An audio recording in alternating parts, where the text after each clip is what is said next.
Hi, everyone. How are you guys? Happy Sunday. I almost said happy Saturday out of habit, but I actually mean happy Sunday. Oh gosh, I think I'm like dropping frames for some reason. This is not good. But I don't know. Yes, this is for Nepeta. I don't know, Samus. I just did it because I felt like it. Anyway, hi everyone. Hello, happy Sunday. I'm glad you guys made it.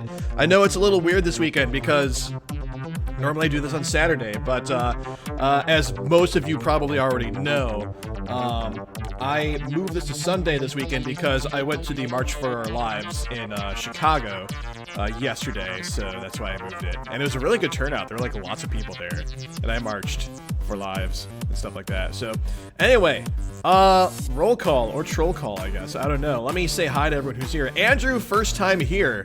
It's good to have you, man. Welcome. I'm glad you I think you said you found me like literally this morning, right? So that was good timing because I normally do this on Saturdays and not Sundays. Dragon Master, I'm glad you made it. Banjo, hey, how's it going, Banjo? Jester has arisen and is here per usual. Our clown jukebox. I'm glad we have our jukebox with us. Hey, Savis, how's it going? Happy Sunday. Big nerd. Hey, I'm gonna say it like that way every time because there's like 3 eyes in there. Big nerd. Hi there, welcome, happy Sunday. Who, let's see, Dragon Spirit, hey, how's it going? Welcome, happy Sunday, good morning. Seth, good morning, man. How's it going? All right, here we go.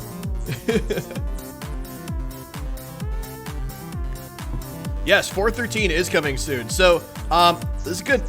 So that's actually the good opportunity to remind you guys. So I am doing a stream on Homestuck Day. That's Friday, April 13th. I'm going to be starting at 4:13 p.m. Central Time. That's Chicago time on the dot. And we'll do probably a couple of hours of Homestuck on Homestuck Day. And then I'll be doing my normal Saturday stream the following day, April 14th. So April 13th and April 14th is like double Homestuck streams. And my plan is to get to the end of Act 5, Act 2. I originally was thinking maybe I could do that on Homestuck Day, but I think more realistically we'll do that on the 14th.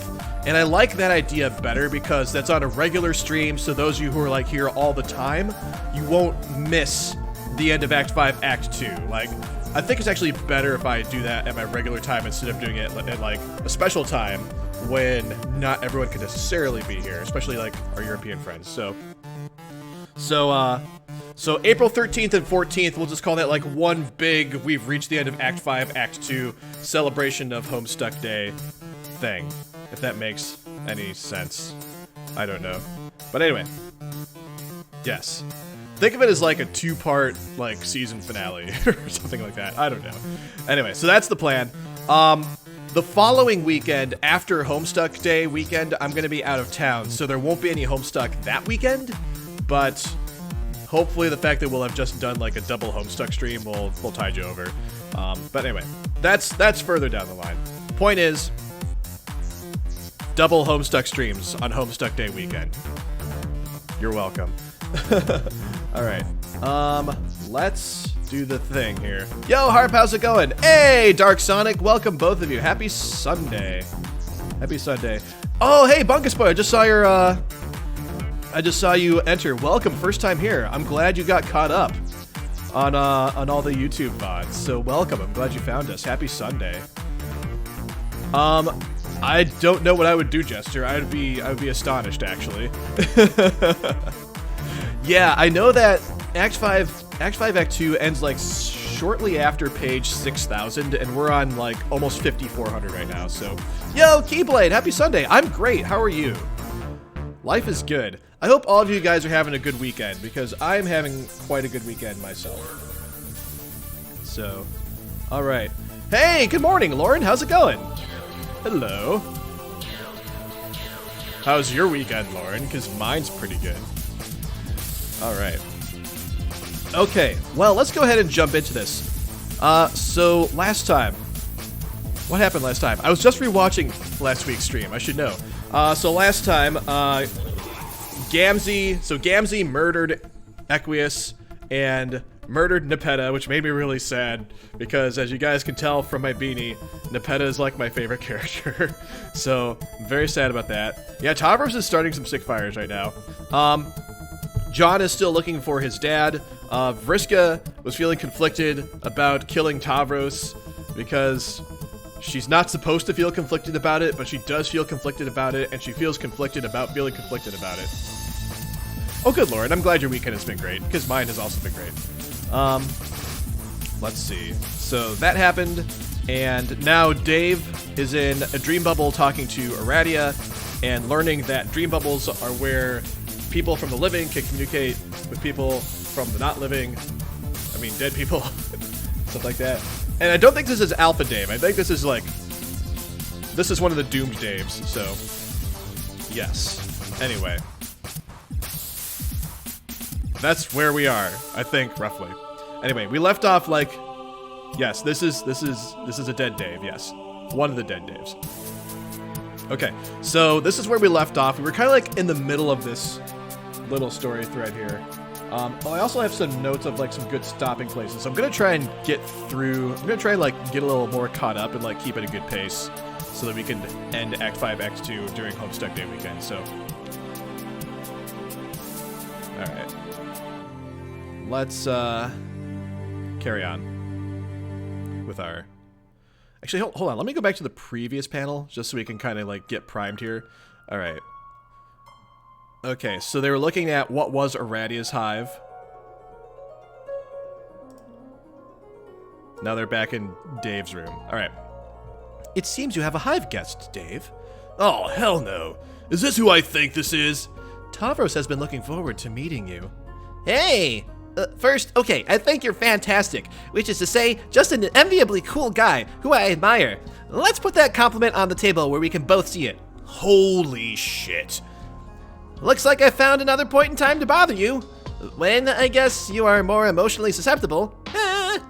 Dude, are those sick fires you're packing there? You best not be bringing that fire into my bubble unless you plan on dropping that shit. Oh, bro, these are without any confusion to be noted as some truly unhealthy incendiaries. They're in above average need of medical attention. So, in other words, just to complete the analogy, I hope you know a licensed physician. I am your general fucking practitioner, and doctor's orders are to shut up and burn down my goddamn office. I'll break your brittle ass like a graham cracker and we'll roast s'mores over the flaming debris. Have I made myself clear? Yes? And certain features of your pale anatomy may serve as the marshmallow ingredient needed for the molten snack. I will provide the fudge. Dude, gross. So, Aradia, just so we're clear, this is like a hell bubble, right? It's my eternal punishment to have shitty rap-offs of this tool forever. Is that it? Yes, you figured out the mystery. Well, I guess I had it coming for a flagrant lifetime spent being unbelievably fucking incredible at rap and just about practically everything else. Except not dying. Yo, Fish, how's it going? Hey, Fish Stevia! You take your leave for another 2 months. Yeah, that kind of is your thing, is it? Just like pop in and say hi and then come back a couple months later. It's cool though, man. I'm just kidding. Like, live your life and all that. Let's see, where was I? Except not dying. You may think so, but then again, you have not faced team charge in a match of slam poetry. Oh, team charge, I guess is the name of the team. It's hard to like know where to like put emphasis on these words sometimes. You may think so, but then again, you have not faced Team Charge in a match of slam poetry, have you? Oh, yes. Just kidding. I'm no good at slam poetry. Sorry. Oh. So, is he dead? He looks dead. Yes, he's dead. What about you? You don't look dead. Are you dreaming? No, I'm wide awake. And I physically stand before you in person. So, you're not dead. Oh no.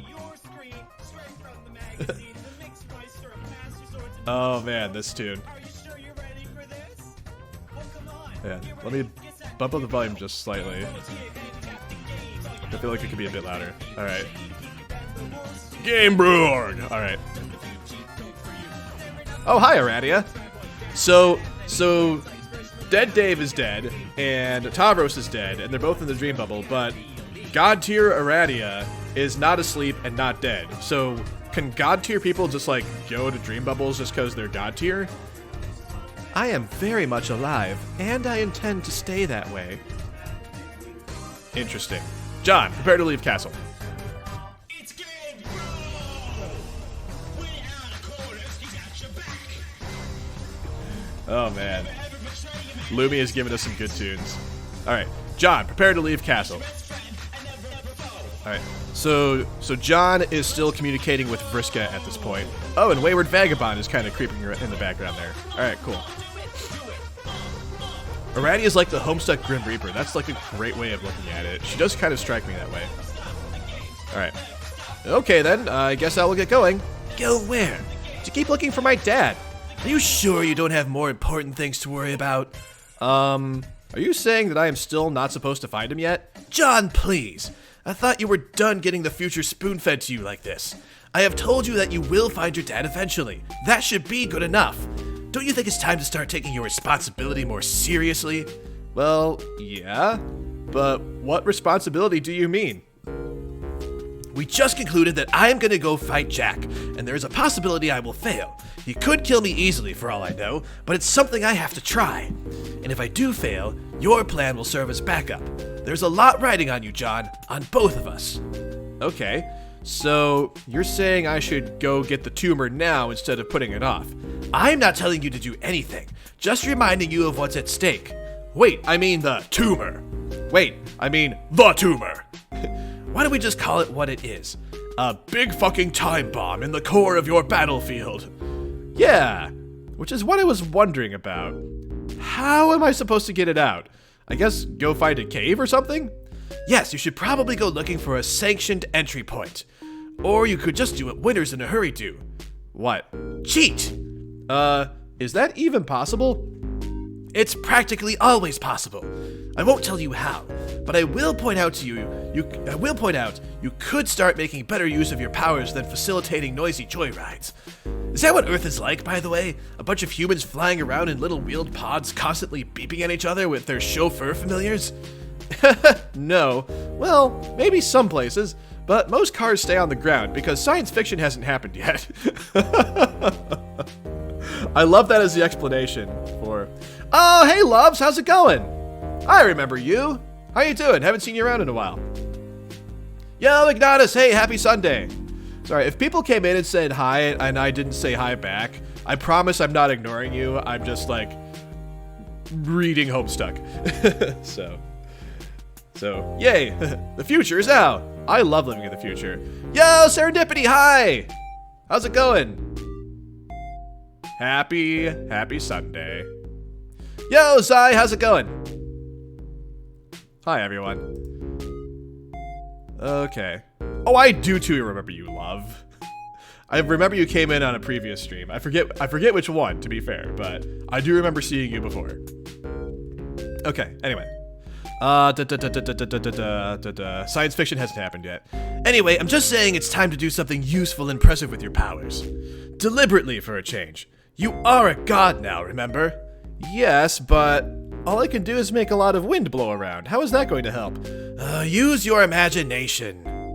That windy thing of yours is more versatile than you think. Alright, I will try. That's right, yeah, you came over part of a raid. Yeah, this is coming back to me now, love. Like, I don't remember details, because I am getting old. I have the gray hairs to prove it, but I do remember your name. I'm glad you're back. Yo, how's it going, Dre? Yes, everyone is loved. I'm glad you guys are all here and spending part of your Sunday with me. Good. I think it's time for me to be going too. I will prepare for battle. Oh man. Well, I guess if there is nothing I could say to change your mind and it's something you really have to do, then I understand. But how about this? What? Can this not be the last time we talk before you go? It would be nice to hear from you at least once before you have to leave to fight him. Yeah, you got it. I will message you before I leave. In my future too. None of this messaging me in the past nonsense before I even know you. Of course. Okay, great. I will hold you to that, Vriska. It will be a certainty. That said, there is no need for any sort of farewell right now. Go do your amazing windy thing, John. Be creative. I will talk to you later. Okay, I will. Later. Aw, that's kind of sweet. God. Vriska is like... It really is kind of an emotional roller coaster with Vriska. It's like, you hate her, and then you kind of like her, and then you really hate her, and then you kind of start to like her again, and then you like really, really hate her, and then there's like this moment where it's just like, oh, she's like friends with John, and she's like being really sweet, and like maybe she's misunderstood. God. Which one, love? I have quite a few of them. Like, they probably won't show up very well on camera, but I don't know. They're there somewhere. This camera's not really doing justice. Actually, like, trust me, you have to like. It really shows up in my stubble too. Anyway, all right, John, be creative. Oh, look at that glowy hand.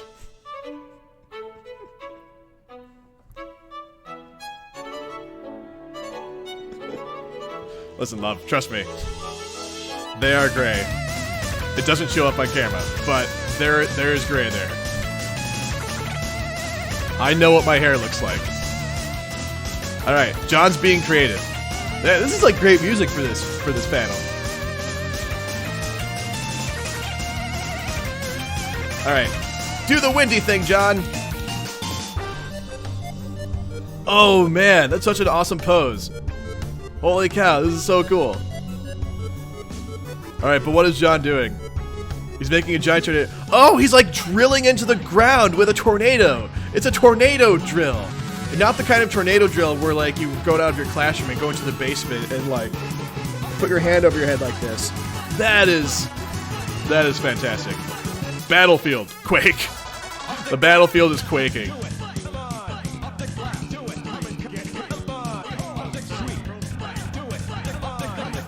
Wind drill!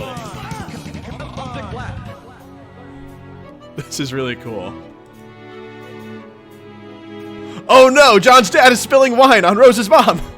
More wine for the lady? This woman sure does seem to like her wine. The gentleman has never met a woman quite so taken with the drink. Or one as enchanting and beautiful for that matter. Oops. Do it. Man. Maybe one of these times I should go on a date, like, in the middle of an earthquake and just, like, completely reenact this. I feel like that would be a fabulous idea. Exactly this. The fellow has stained the mademoiselle's fine garment. The gaffe is unforgivable, and the only true course of chivalry would be to liberate the damsel from the sodden cloth and launder it immediately. But the lady has no concern for the purity of her finery. She has other things on her mind altogether. Dreams don't die. Dreams don't die. Alright. The woman has never met a gentleman so strong and considerate and handsome. She cannot tell for certain if her intoxication is due to her 7th glass of wine, her 7th glass of wine, or the contours of his proud, powerful nose, and the sensual aroma wafting from his pipe. Yo, Coleraines, happy Sunday, welcome! Savis, I dare say all the ladies will be blown away. Yes, I need to get a fedora and a suit. Clearly I do. And a pipe. Although I don't smoke. Maybe I can get a bubble pipe. Good, Lauren, I'm glad you agree. Right. The man and the woman are at ease. They have everything because they have each other.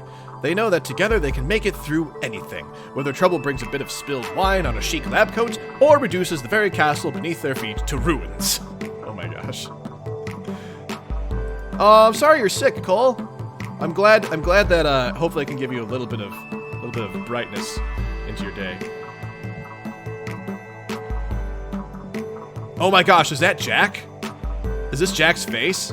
Because this looks like Dave's bro's shades, and this is a blackened face, and this looks like I think this is Jack looking at them. Oh my god, is Jack about to kill them? Oh god. Vriska, read Mindfang's journal. So we're gonna cut away from this, aren't we? Fine. Oh, Mindfang is Vriska's ancestor, right? Ooh, this looks really cool. On the 14th bilunar perigee of the second dim season's equinox, the Orphaner poses a caliginous riddle like no other I've met. I am presuming him bothered by jealousy, and it would be sickening if it were not so marvelously amusing. But then, who but royalty could have the finned cheek to show disdain for the manner in which his black lover conducts her red conquests? Les has accelerated meeker than I to homicide, and the violation would hold me aghast, again, if his misgivings did not complement his so endearing arsenal of quaint flaws. It is impossible to stifle this grin even now as I write. So wait on, what's being said here? Something bothered by jealousy.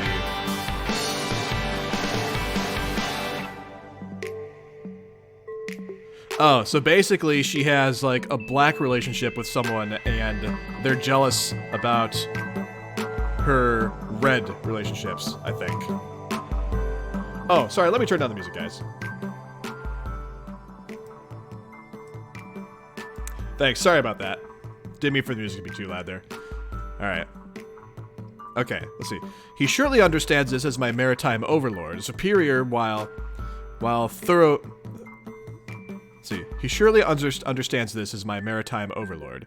Okay, so the Orphaner that is being referred to here sounds like a water troll, like Eridan or Fairy, based on this maritime overlord thing. A superior, while through gritting fangs he would concede the expanse of my plunder, makes his seem hardly worthwhile to trouble a map with good ink over. I know he understands. I will take what I want. I expect nothing less from Dual Scar, and truly, less would offend me. Is it the crude blood of the suitors from which I have taken enjoyment recently? If his displeasure is with my blithe treatment of the social order, then he has either not spent enough time in the warm company of my indifference, or is simply very stupid. I saw the look he gave. He's so secure in knowing I can't feel what's in his mind, he forgets the traitorous ways of his own face. His little looks are words to me. Interjections in our deliciously bitter repartee. First, a look as I summon a slave from the hold, with such ease between my remarks. Why, yes, Dual Scar, they were the very slaves in your hold but until but this hour.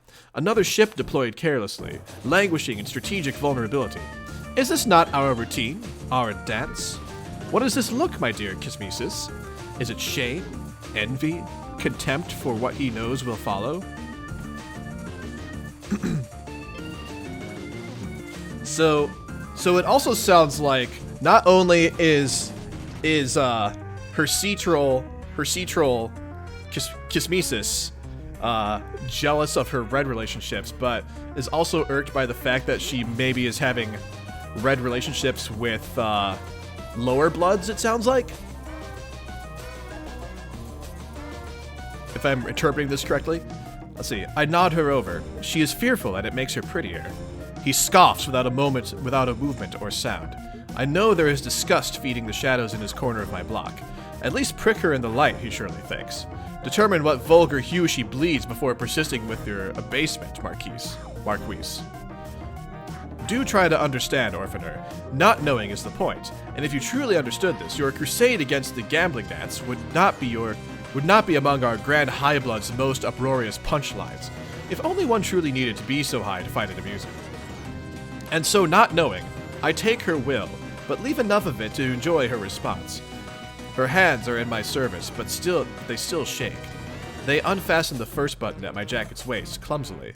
I have masked the line between my puppeteering and her volition exquisitely, and her uncertainty over her own control fuels her fear. She unfastens the second button, and between the second and third, I make a casual remark to Dual Scar, continuing our conversation. He does not respond. Is this like erotica? Is this like troll erotica that I'm reading? Oh, that's good to know, Bungus Boy.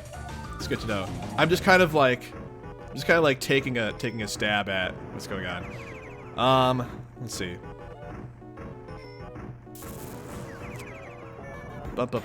I look again at the face of my slave, imagining for a moment her mind is not an unguarded port to her every dread.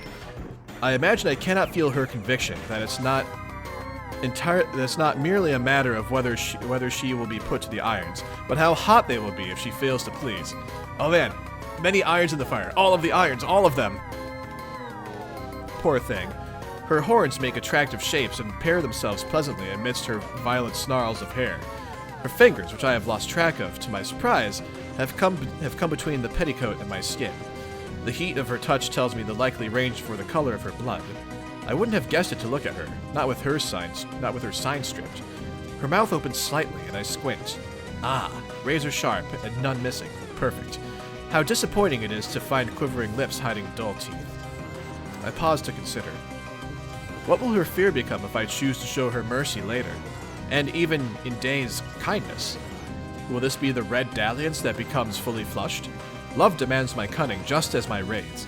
If it is to be, she will never understand how thoroughly she was manipulated. Her body, her mind, her devotion. I remember Dual Scar again. My distraction from our banter was momentarily absolute, and I inquire into the shadows. But he is gone. Then go, my Kitsmesis. Fume with the indignation I gave you. I can only pray it blackens our bond. I must know such exhibitions agitate him, and hence why I bother. Otherwise, it would be easy to dismiss him before I partook.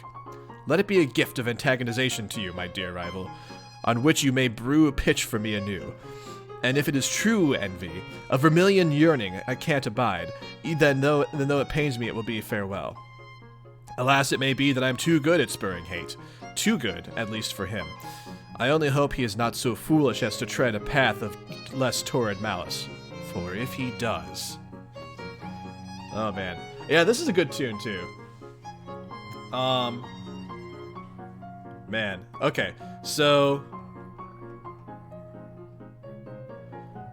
Yeah, so this is from Mindfang's journal. This is Vriska's ancestor. And then the other, so there's a, the Orphaner and Dual Scar are like the same, right? I feel like they're the same. And then the slave.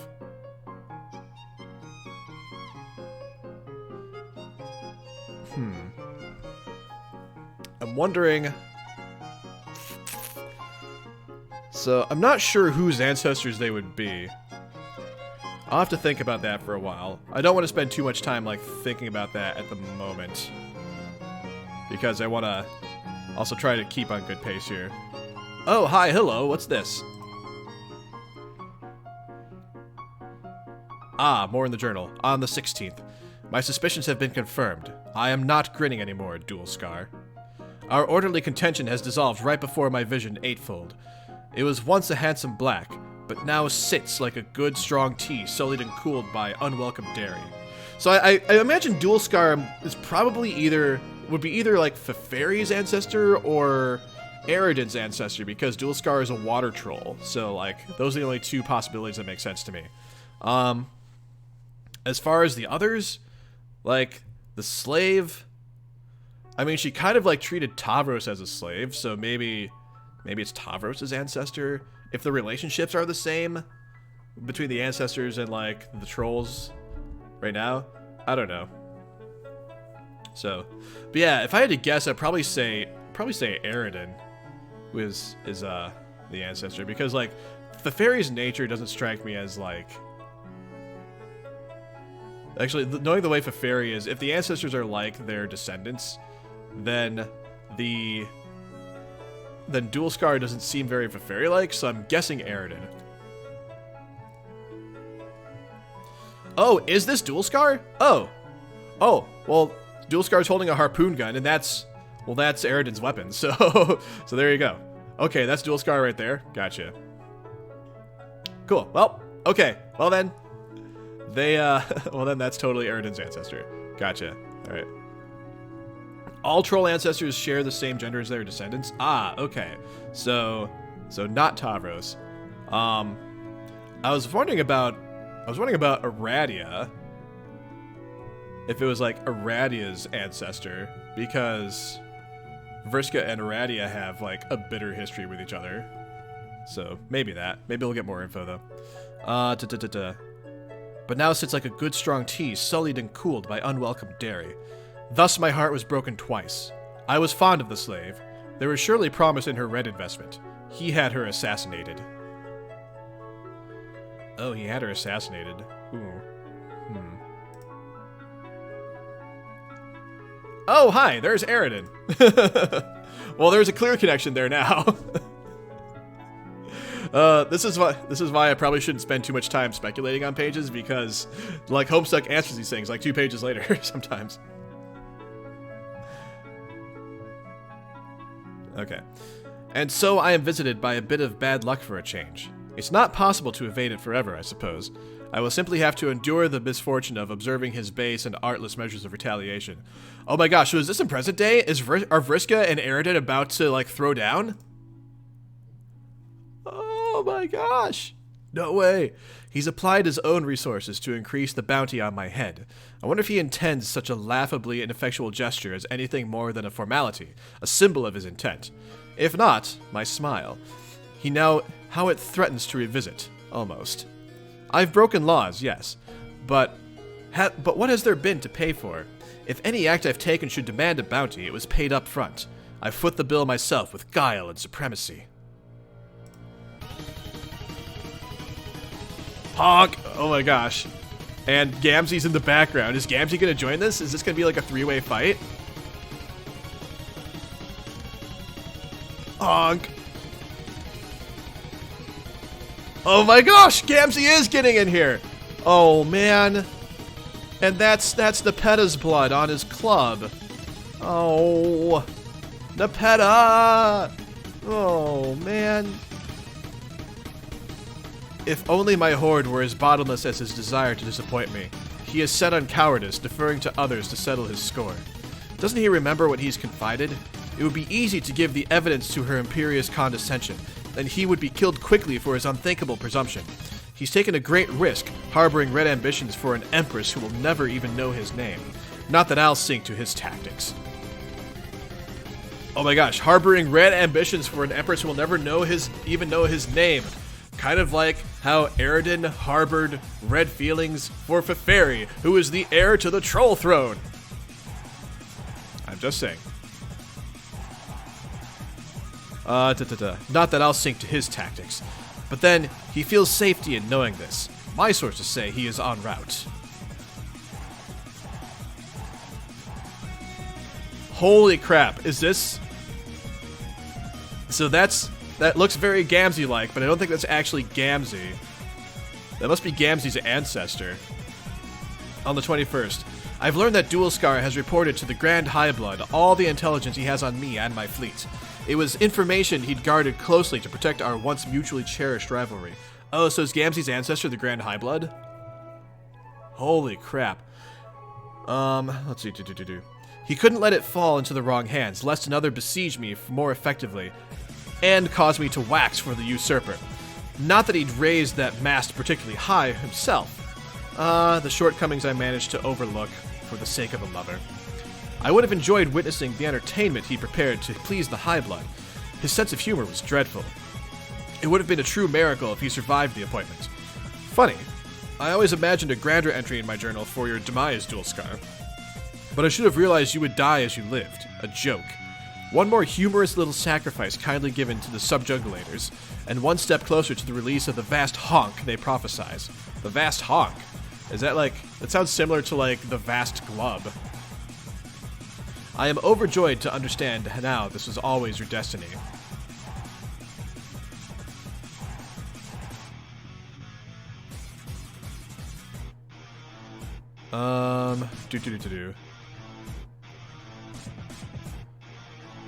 So wait, so is she saying that Dualskar like was killed when he went to report to the Grand High Blood? Because it doesn't really... I don't know. Oh my god, he's wearing Nepeta's beanie. Oh my god. Gamzee, you bastard. Yo, hey Magic, happy Sunday.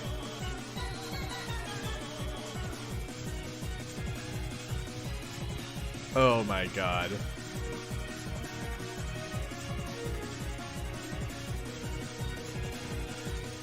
And Equius's glasses. Yeah, that's right. Yo, hey, Antimatter. Hey, how's it going? Or Yum. I think I call you Yum. I'm sorry. I keep going back and forth. Anyway, hi. Happy Sunday.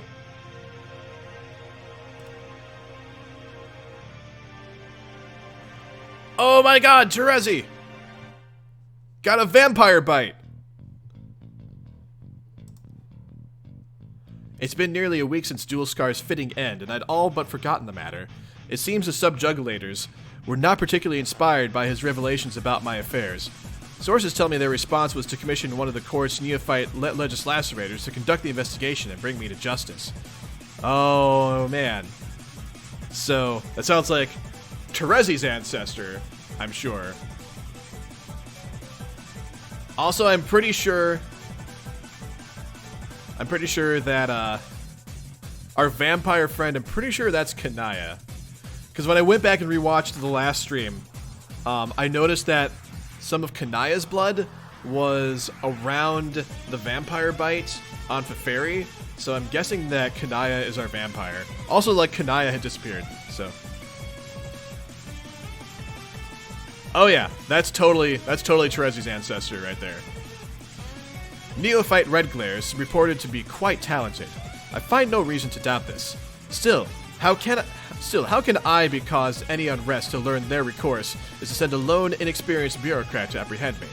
I cannot view this as anything other than full concession by the Highbloods. They now only seek to maintain the appearance of pursuing me.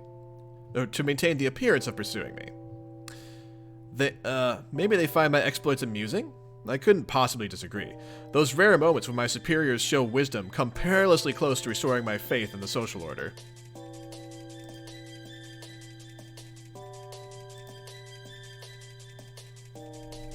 Oh my god, we're about to see a flash. Oh, and Terezi's getting back up.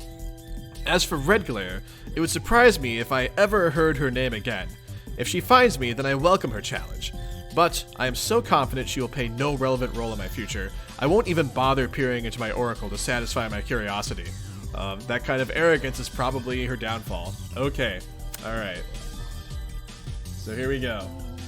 Let me mute Lumi. Let me turn the audio up a bit, because the Flash audio is usually a bit more quiet than Lumi. Oh, I'll check it out later, Magic. Thanks. Alright, here we go. 3-time showdown combo.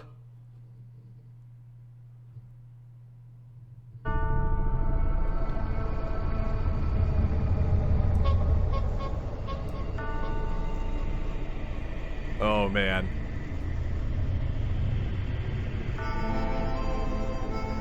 Oh, that's their ancestors in the background.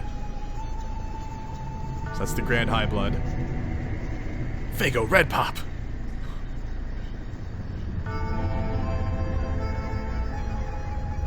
There's Eridan. And Dual Scar.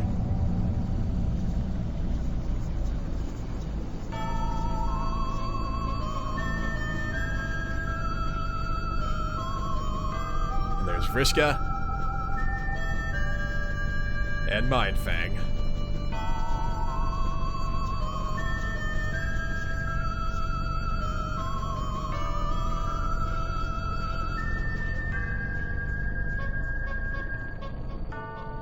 Oh my gosh.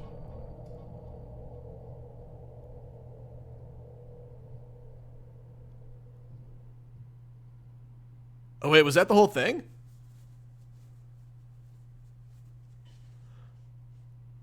Oh geez, I thought they were gonna like. I thought there was gonna like.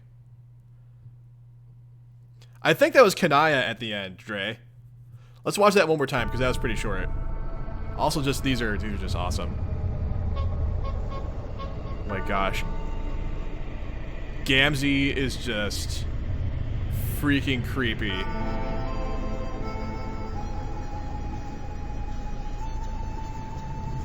Ignatus is demanding I go to the next page. Man, I need to get some Fago Red Pop at some point. Like, these streams always make me want Fago Red Pop. Oh yeah, Andrew, like, I totally get, like, spaghetti western vibes out of this, too.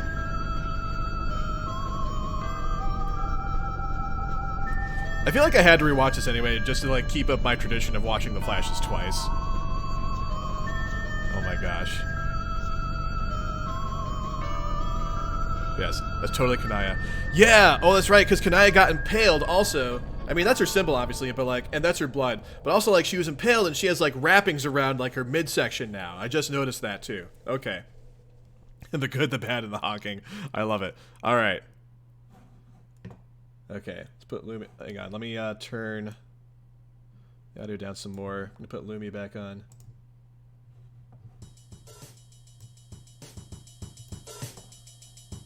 Alright.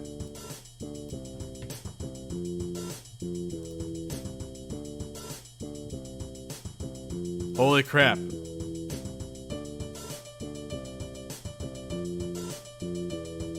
Oh, is that Eridan's scarf? Wrapped around her? Oh my gosh, and Vriska and Gamzee are like, what? Oh my god, is that... Oh! Oh! Holy crap! Oh my god! She just kicked Gamzee right in the balls! Oh my god! Holy crap! Whoa! Oh man! You deserve that, Gamzee! You deserve that! Oh! Honk! Holy crap! Right over the edge! Oh my god! And Vriska is just like, what? Wow! Okay, I love Kanaya now. I love Kanaya so much now. Oh my god, yes, that was fantastic. Holy crap! Is she going after Vriska next? Oh! Good lord! Is she going over the edge too? Holy crap!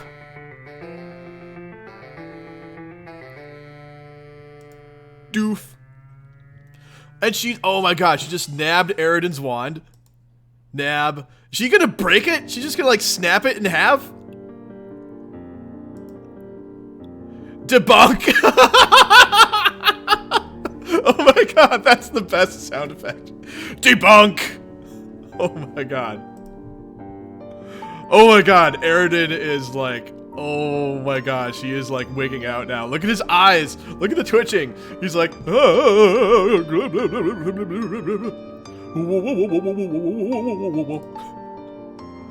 she has a chainsaw! Oh my god! Holy crap!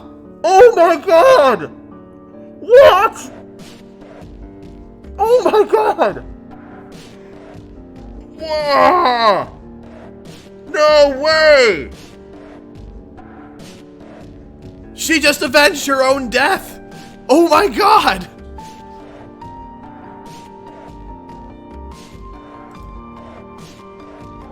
Dead! Yes, you are definitely dead!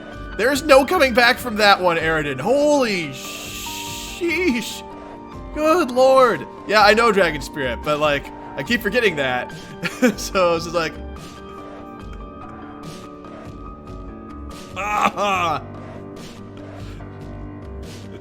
But she did, Serendipity! Holy cow! Well then. So that happened. Alright, shades, descend. Oh, Equius's shades are just like falling over into the abyss. Or not the abyss. They're gonna land on her face. Oh my god. Wow. That is so cool. Wow.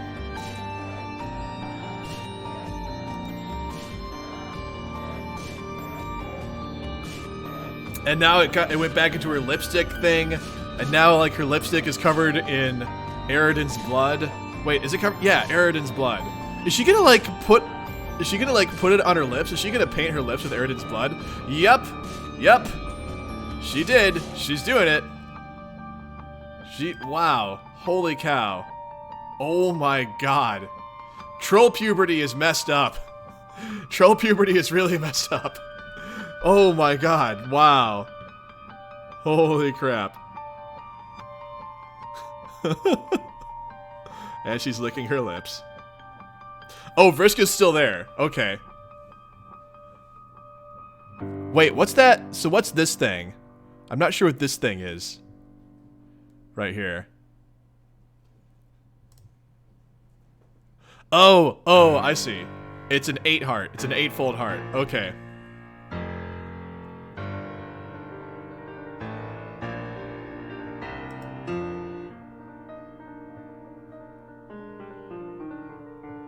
So wait, does this mean Vriska has like kind of some type of crush on Kanaya now after like watching all this? Yes. Yeah, that's exactly it, Harper. She's love-struck. This is no longer Homestuck. This is love-struck. Oh my gosh.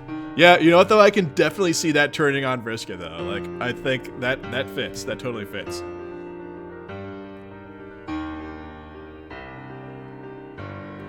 Alright, anyway. Be Jack Noir. So we're going to Jack now. I think last we saw Jack, he was eyeing John's dad and Rose's mom. Right. Oh, hey, Jelly Possum. If you said hi, I didn't say hello to you earlier, so hi. Oh, did she harp? I forgot that, actually.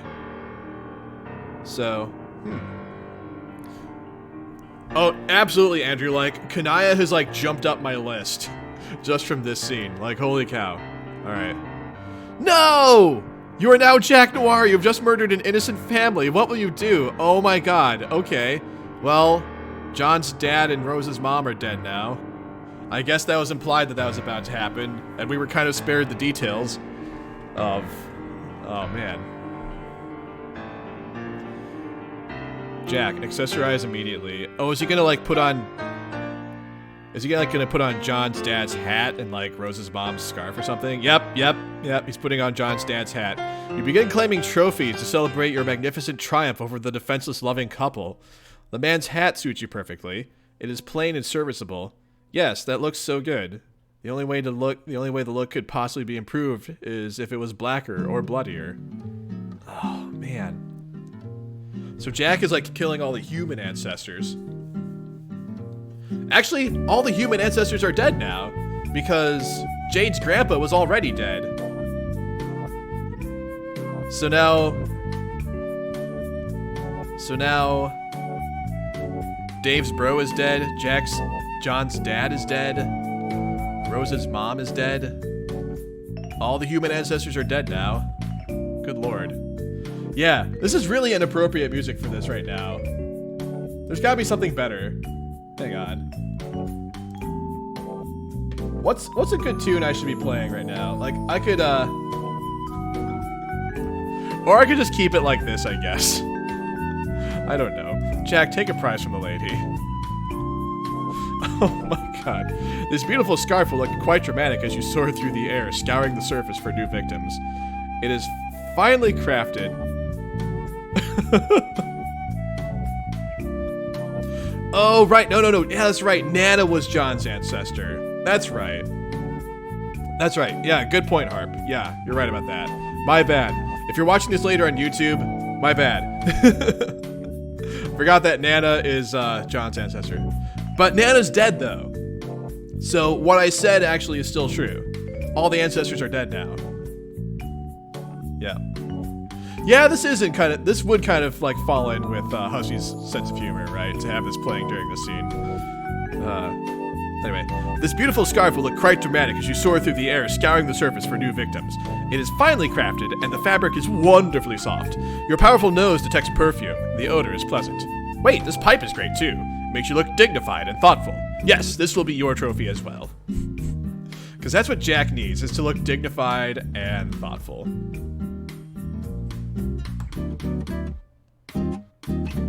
Jack, trophy pinch. Yes, yes! All of the glorious trophies will belong to you! There is no possession of the fallen so trivial that it would not make a splendid adornment to your intimidating visage. Wait, no! This is in fact so very, very stupid. Yes, oh my gosh. All like the mixing and matching of clothing here. It's like, and let's not forget, lest we forget that one of the reasons Jack, rebelled against the Black Queen in the first place and became the Jack that he is now is because he didn't want to wear clown clothing. Clothing is what started this. Silly clothing is what started this whole thing. Anyway. This is no way for a killer of your elite profile to dress. Your rise to omnipotence has had a regrettable influence on your vanity, it seems. Have you forgotten the original grievance with frivolous attire that got you here? Yes, that's what I just said! That's it! No more trophies! You are swearing off trophies forever! Probably. Oh, man. Let's carry on. Hello, Cal.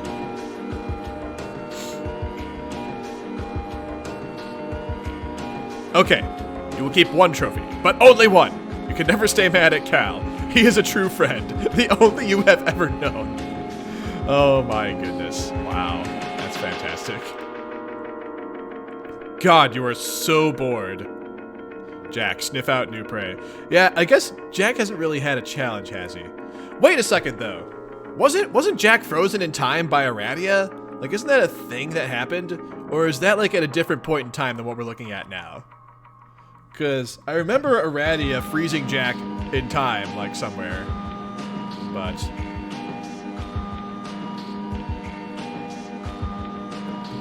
oh, yeah, Ignatus, actually... I meant to say something about that. Yeah, I was like, wait, this looks like a vision cloud. In which, yeah, he is still holding on to Cal. So yeah. It's in Jack's future. Yeah, actually, come to think of it, I'm looking at his arm right now. It's like his arm doesn't have any blood on it in this picture, but in this image, his arm does have blood on it. And I think, am I remembering correctly, when we saw the flash with Aradia, the Megalovania flash, where Aradia trapped Jack, wasn't his arm bloody at that point?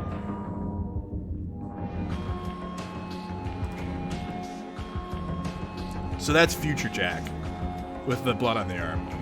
Okay. Alright, Jack, sniff out new prey. Sniff, sniff. Looks like he's gonna go after John next. It used to be that when you were bored with paperwork, you would go distract yourself by sharpening one of your favorite knives, or give your most disapproving scowl through a fenestrated wall to survey the kingdom. But those were simpler times. There's only one cure for boredom befitting a demigod, and that is more senseless killing. You consult your proud long snout for assistance with the hunt. You pick up the maddening scent of one of the young graveyard stuffers. You are sure it is the same you slaughtered earlier, and yet his stench remains, confounding you from every direction.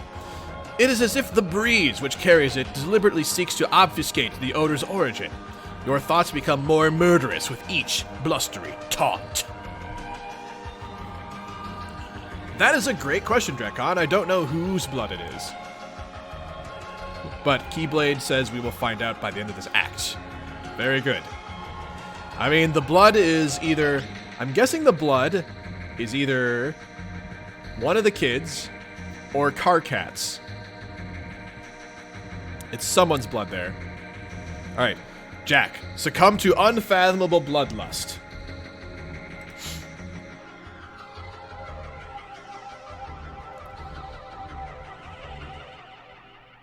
Oh my gosh. You are consumed by murderous thoughts and you prepare to embark on a killing spree to end all. Oh, for fuck's sake. You start thinking about dog things again. Why do bones have to be so delicious and enticing? That's right, because Jack gained Beck's powers and Beck is like an omnipotent dog. So Jack can't help but think about dog things. That's great. Yo, hey, Prokaryotic Kitty.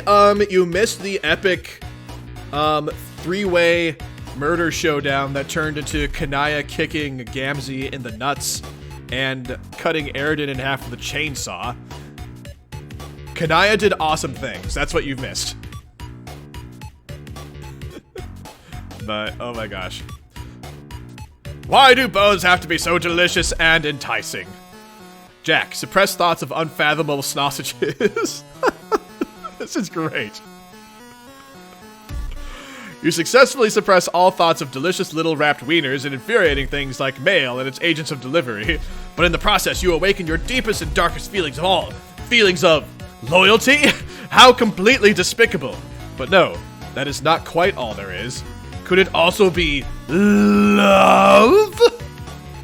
It must be. It is the only emotion that could possibly make you feel so utterly disgusted with yourself. Oh my gosh. So I wonder if that's going to come in handy later. Like, Jack absorbed Beck's powers, but Jack also absorbed Beck's loyalty to his person, Jade. So I wonder how that's going to come into play. Like, let's say if Jack had absorbed Tara, like, Tara is like the happiest dog I've ever met in my life, and Tara very clearly loves her daddy. So maybe if, like, Jack wanted to attack me, Tara's love for her daddy would stop him from doing so.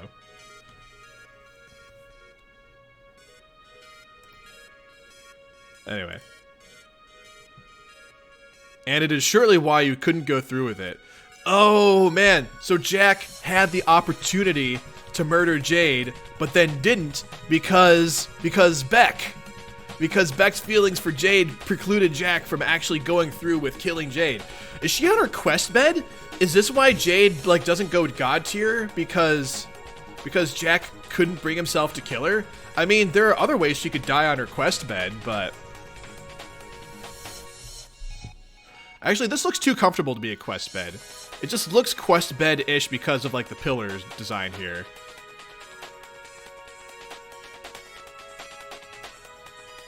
Just her bed. Yeah, I was gonna say. Yes, Samus, you're probably right. If Jack absorbed Tara, he probably would lie on the couch all day and not die. Yeah. Okay, just a bed. Got it. Cool. Thank you, Homestuck Brain Trust. By the way, I'm glad you guys are here. I'm glad you guys are all part of my Homestuck Brain Trust to help me keep things straight as I go through this. I appreciate that you're all here to help me. You could not do it. You could not kill the girl. Jack, contact DD? I know that's Diamond's Droog, but I don't know if I have another name in my notes for that. Alright, Jack, contact DD. You get the Draconian Dignitary on the line. Ah, Draconian Dignitary. AKA Draconian Dignitary. Let's get this down in my notes. Alright. Thank you everyone for chiming in with Draconian Dignitary. He asks what the hell you've been up to. You say it doesn't matter. You have a point of serious business to discuss with him. He makes sure you are remembering to keep the destructive impulses to a minimum. No more planet exploding or anything like that. You say, yeah. He says no point in securing power when there's nothing left to rule. You say you know, God, it's not the point. Lousy, stupid dignitary, all keeping your murderous tendencies in check. He's the most terrible guy you almost kind of didn't despise completely. DD, listen to SS? Spade Slick, who is also known as the Scurrilous Straggler, I have in my notes. Oh, Diamond's Droog is not the same guy as Draconian Dignitary. Oh, Diamond's Droog is from the Troll timeline. Okay. Oh, right. Yeah. Because, like, this Jack is from the human timeline, so he would be talking to other folks in the human timeline as well. Gotcha. AU. Oh, man. That's kind of funny, though. Like, there's, like... Homestuck, like, has its own AU within itself. Right. The Midnight Crew is from the Troll timeline. So actually, I should make a note here. So human version equals Draconian Dignitary. Got it. Listen to SS? Right. You attempt to humor the Sovereign Slayer's demands diplomatically. There's a narrow line to walk between obeying orders of a clear superior and blindly facilitating a perfectly useless genocide. It takes a very savvy breed of psychopath to pull it off. So hold up. I'm looking at this thing up here in the upper. There are a few things going on here. So this is the Sovereign Slayer whapping Jack on the snout with a newspaper, as if to say, "Bad boy, bad boy." No. This is DD. Never mind. This is DD. Sorry, I was confused. This is DD. Yeah, because it just shows like this is the diamond right here. Okay, but also there's like some blood here. There's like some blood here. This looks like it's kind of an explosion. There's like a little bit of green here. What is going on here? Or was it something that happened previously? I'm just not remembering. Oh, Jack is the Sovereign Slayer. Got it. Okay. Oh, right. He slayed a sovereign, so that makes perfect sense. Hang on. I need to, like, note this down. So human version is Jack Noir, a.k.a. Sovereign Slayer. All right. There we go. Oh, that's from when Jack used the Robo Bunny to kill the queen. Okay, right. That's right, because it blew up and it exploded the queen. Gotcha. Okay. The Slayer is yapping about some girl, probably one of the young players who can no longer provide any serious threat to your rule. But he wants you to go kill her anyway. You ask why he doesn't go kill her himself. He says it's complicated. This guy, you swear. You tell him you're busy with things that actually matter, like running this kingdom on his behalf and all, levying taxes, oppressing consorts, all the unpleasant chores he would never dirty his snout with. He says this is more important than any of that stuff. You say fine, just send the droll after her. There's a moment of radio silence. He says, "You mean the courtyard droll?" Oh, that's Club's Deuce. That's the human's version of Club's Deuce. So let's see. Human version is courtyard droll. Gotcha. All right. He wants to be sure this is the same droll you're talking about. You say, "Yeah, what's the problem?" He says, "You mean the very same droll who couldn't manage the one simple task assigned to him, to steal the White Queen's ring from the very same adoring, wonderful girl and master and friend in question?" Wait, he says he just means girl. Just girl. You didn't hear any of that. You don't say anything. He says, "Fine, you win. Sick the stupid droll on her. What does he care?" Okay, so basically, Jack is asking, the Draconian dignitary to kill Jade for him because he can't kill Jade himself. And the Draconian dignitary is like, "All right, let's send the courtyard droll to do it." And Jack was like, "What? Seriously? Fine, whatever." So that's basically what happened here. All right, DD, contact CD. You hit up the droll. The Slayer was right. This guy is clearly incompetent. Still, the only real objective here is to get him to stop breathing down your neck with his awful dog breath. Looks like the droll is on the battlefield. He says he's still looking for the Queen's ring. He says he made a new friend to help him with his search, but it's terribly breezy on this planet, and his new friend keeps blowing around, making the search more difficult. He says, thank goodness he is not wearing one of his finer hats. It would be just dreadful trying to keep it on his head in such weather. You say you don't care about any of that stuff, and tell him to shut up.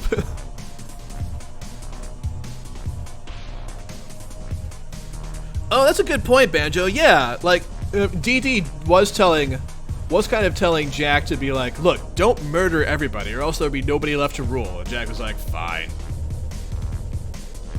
Oh, you're on Moscow time, Andrew? Wow, so it's probably like evening for you now, isn't it?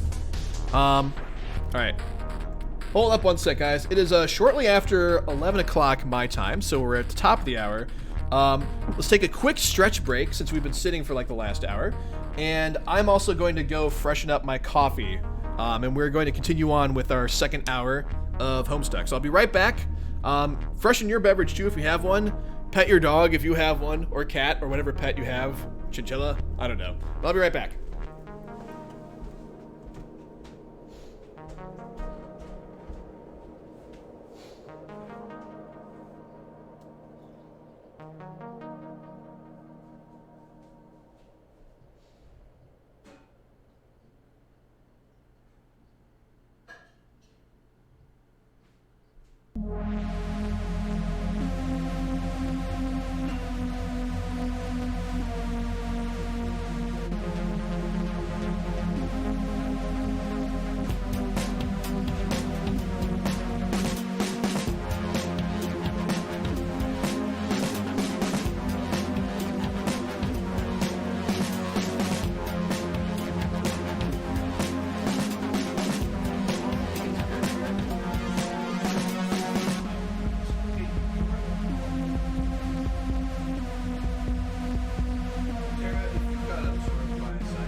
Pet that dog.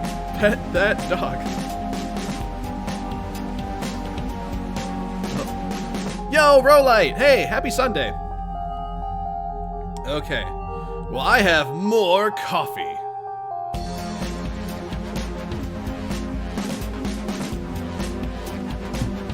Oh man, we got some Russian going on here. Oh, Jelly, I didn't know you were Russian too. Cool. And Yum, you were born in Ukraine? That's awesome. You know, when I was teaching, we had an exchange student from Ukraine one year. And she was pretty cool. So, yes, we regret to inform you that Homestuck has been canceled indefinitely due to Terra belly rubs. Yes. That is definitely something that would happen. All right. Anyway, CD, listen to DD. This is like the perfect music right now. Good job, Lumi. The dignitary is one of your superiors who makes you nervous. The list of superiors who make you nervous, in fact, includes all of your superiors. It includes many of your inferiors as well. He tells you to forget the ring. You failed your mission, and you are never going to find it. There's a new mission. You say, oh? He says, yeah. And let go of the goddamn rabbit. You say, okay, but don't actually let go. Oh my gosh. This is great. Oh, and this is the bunny that saved John earlier, isn't it? Oh man. You say you will be happy to begin the new mission very soon. But first, there is this pretty blue tornado ahead you are meeting to investigate. Perhaps other locals it has attracted will know something about the ring. He says, for the love of God, will you forget about the tornado and the ring? You don't say anything, and look longingly at the tornado again. He says, fine, if you really must examine a meaningless and extraordinarily dangerous exhibit of meteorological phenomena, then go ahead. But be ready to embark on the mission not a moment later. You say, all right, and wonder what you should do to prepare. He asks if you have a good winter hat. You nearly dropped the radio in excitement. Oh my god. This is fantastic. Alright, anyway, Jack, wait. Alright, Jack is just waiting. Standing there waiting, looking at a cloud. There. Now that those wheels are in motion, you guess you can put your mind at ease for a while. You find nothing quite so troubling as the intrusion of a positive emotion. You are momentarily afforded the peace of mind to resume a dull, quiet life of semi-restrained murder. Maybe you will wait here and see if the boy shows up. It is reasonable to assume he will seek these adults. Certainly easier to let him come to you than follow an untraceable scent. Or maybe you will take a look outside of this castle. Perhaps there are survivors here fit for the offing. Oh, let's turn this down a bit.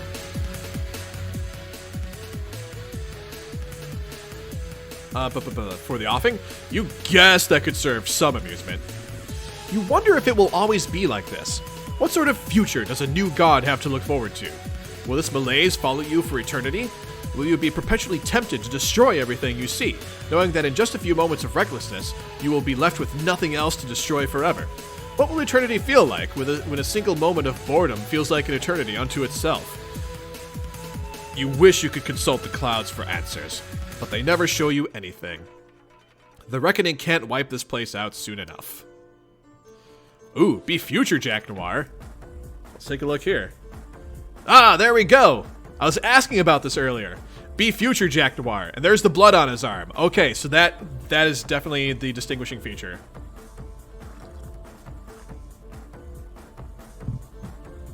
You are now future Jack Noir. Presently, you are trapped in a single moment, which increasingly feels like an eternity. Your boredom is surpassed only by your all-consuming rage and contempt for existence itself. Hours ago, you entered an unfamiliar session. Oh, that's right. The troll session is not familiar to him, that's right. You killed 1,000 robotic assailants. You destroyed 12 planets with ease, methodically and cyclically, like a single stained hand of a defective clock, smearing each number it passes. You reduced Prospect and Durst to dust, and murdered a whole bunch of alien kids in yellow and purple pajamas. Your warpath of absolute devastation had only begun to be blazed. There were still miles and bloody miles to send forth. Bloody miles, no! Oh yeah, he does have Nepeta blot on his sword. That's right, because he stabbed Dream Nepeta. Grr. But when the dust of Durst settled, this infuriating fairy appeared out of thin air and froze you in time. But she can't keep you like this forever. And when she finally lets you go, you will be ready. What will you do? Aside from nothing, that is. Jack, wait. You attempt to be patient. You fail miserably. Oh, man. Be Aradia.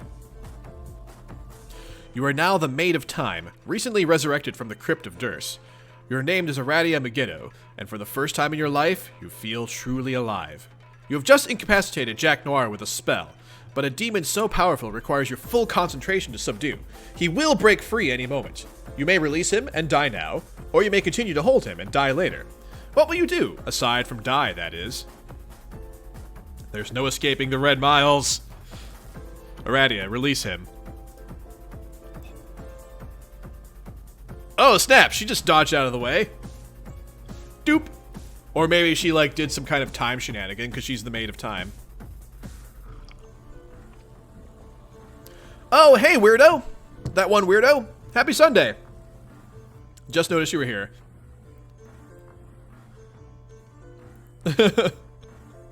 Yeah, exactly, Savis. I think I'd probably be more upset about Nepeta being, like, horribly murdered if, like, they had actually, like, depicted it in graphic detail. Like, when Gamzee kills Nepeta, they don't really show it, so it's just like... But, like, makes me sad about Nepeta.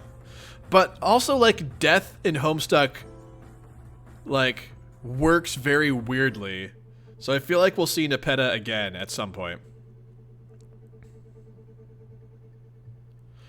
Yeah, so I'm looking very closely at this flash, and she jumps into, like, her own, like, time warp thingy. I don't know. Let's see what happened.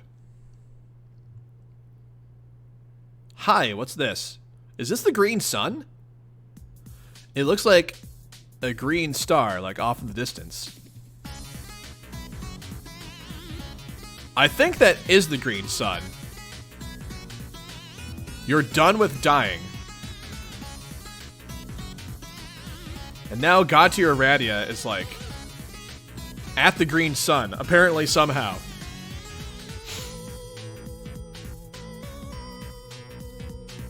Really, Ignatus, that's... doesn't make a lot of sense. But I guess I'll just accept it for now. Oh, wait, hang on. No, I think I get what happened. I think I get it. Because, okay, I'm going back to my panels. So when Jack, like, got really frustrated, he started, like, doing the green flashy thing. Because Beck powers. And in doing that... And that's what allowed Aradia to, like, warp to the green sun.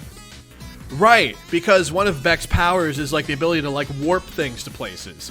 So, like, Aradia just, like, jumped, like, into Jack's body because Jack's body had made itself into a portal. Okay, I get it now. I get it. Okay, I understand why. I actually can't believe I understand, but I do.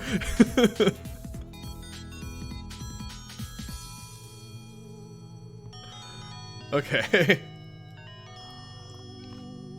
Alright. Soon friends will arrive. They will need your help. Yeah, I do know that, Savis. I actually wrote that down like a while ago. The green sun is also the source of the first Guardians as well, so.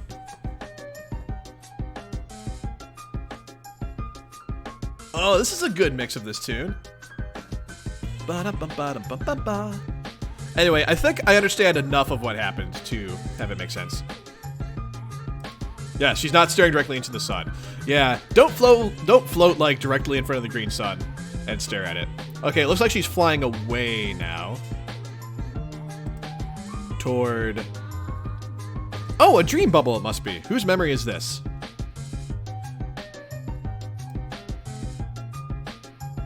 It appears to be yours. At least, that's how it begins. Oh my gosh, so all of the dead Aradia bots are in that bubble. Aradia, enter bubble. How's that? Checking my notes. Seeing, like... I think we'll manage to get to a good stopping point by the end of the stream. Like, a good place to leave off. Oh, so she's looking at not too long before present time. So she's looking at her memory of when Jack, like, attacked the troll session. And she, like, threw all of the other troll kids, like, to safety.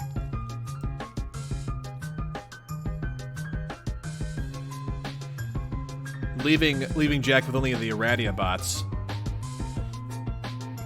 Wait a minute.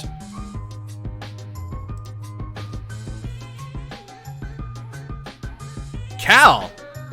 Oh, this is the vision that Jack had earlier. This is not specifically your memory. Wait, is this Jack's memory? Oh, it's hers. Oh, this particular Aradia bot, apparently. So wait, Cal, like, caused Aradia bot to... Wait, what happened there? She just, like, disappeared. Hang on, what are these two things, like, on either side of her?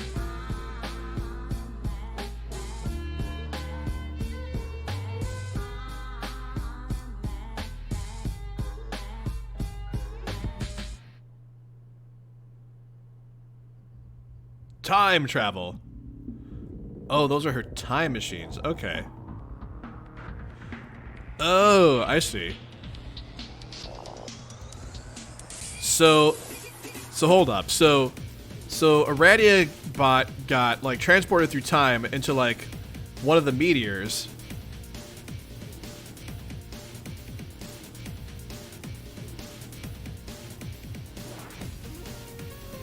Oh, this is back to when Aradia was, like, younger. And then this asteroid, like, crashes near where she's from. And she's, like, running off with her lunch pail.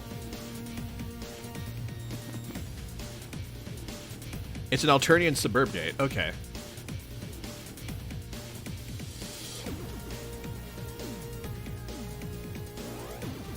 So she goes to investigate. There's a smoldering hole in the ground.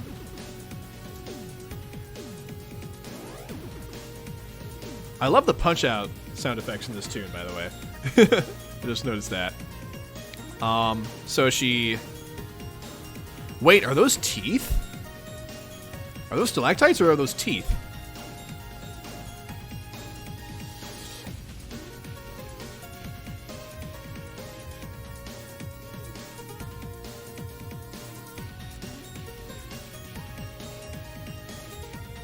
Oh, holy crap. This is when she, like, finds the frog temple?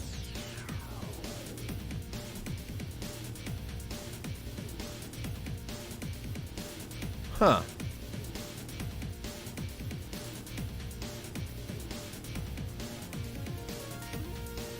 And these are, like, the remains of Aradia bot and Cal. So they're still, like... Cal has, like, had quite a journey, hasn't he?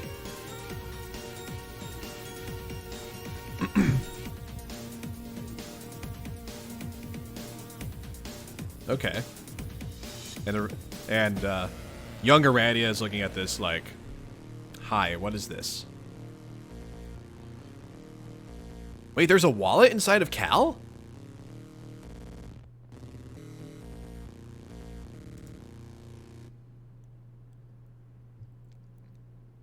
Oh my gosh, it's John's dad's... Is that John's dad's wallet?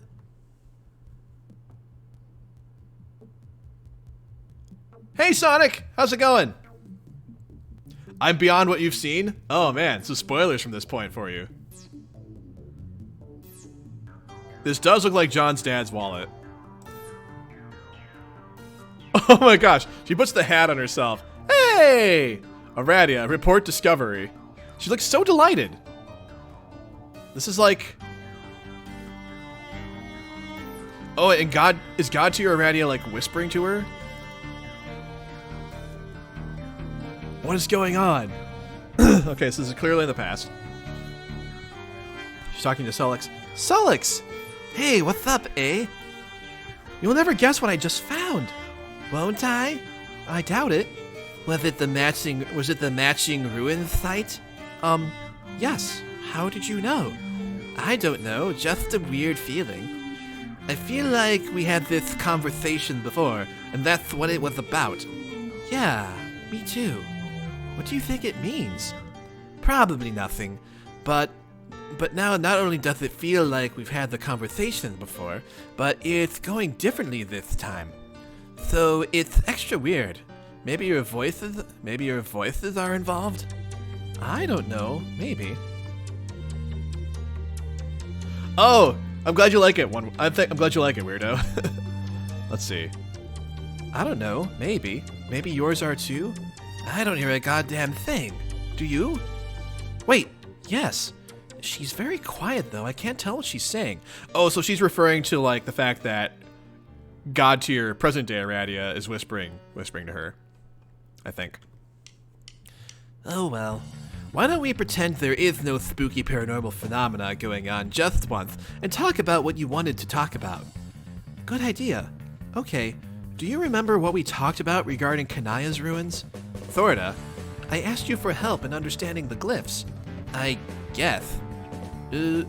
Are you just being difficult, or do you really not remember?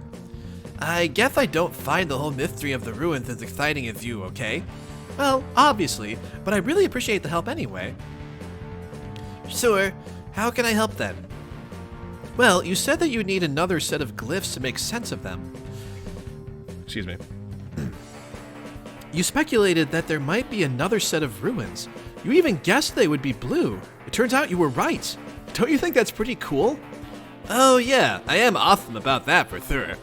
But I can't fake the feeling these ruins are going to be nothing but trouble for us. You say that, but you say that about everything. That's because it's fucking true about everything. No, it's not. I did find some other neat things down here too, which are strange, but quite harmless and not foreboding in the least. Like what? Like this amazing hat. It is an authentic archaeologist's hat. It's so hard to find them in this style. There are no horn holes, but I love it anyway. It's great.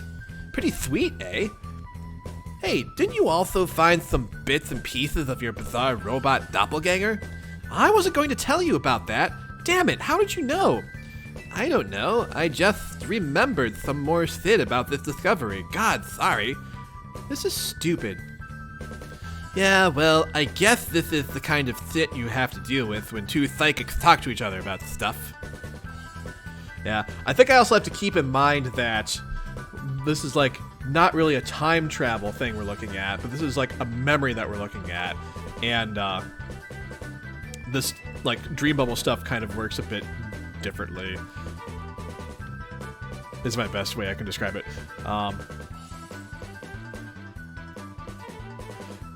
Yep, yeah, Solix has a lisp. So, although present day Solix doesn't have a lisp anymore because he got his teeth knocked out, and apparently that like fixed it. So, where was I? Maybe. Why don't we pick this up again later when we're not feeling so weird? Well, okay. Sorry to interrupt. I wanted to give you both the chance to remember, but it doesn't look like this is going anywhere. What the fuck? Wow, what? Oh, a second apocalypse arisen began trolling the two of them. Oh! Now Aradia's turned into Robo-Aradia. So she's like... Yeah, the setting is just a memory, a dream bubble. So, like, yes, anything can happen here. Is it coming back yet? Is it coming back yet? Is what coming back? Who are you? Whoa, hold on. Why am I talking like you suddenly? Oh, so now the same thing happened to Solix, because Solix is talking more like present-day Solix, who doesn't have teeth anymore. Yo, Thistle! Happy Sunday! Man, it's hard to keep track of, like, everything. Like, I have two different voices for Solix because he lost his lisp at some point. Whoa, hold on. Why am I talking like you suddenly? This is a memory in a dream bubble. That's right. Oh, that doesn't really answer my question, but okay. You changed your voice because you remembered, like I did. Remembered what? That I died. This is my memory, and also hers.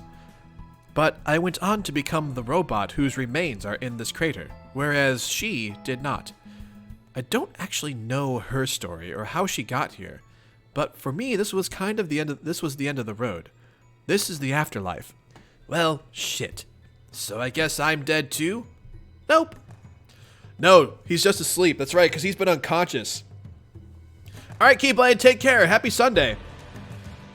Enjoy the rest of your weekend.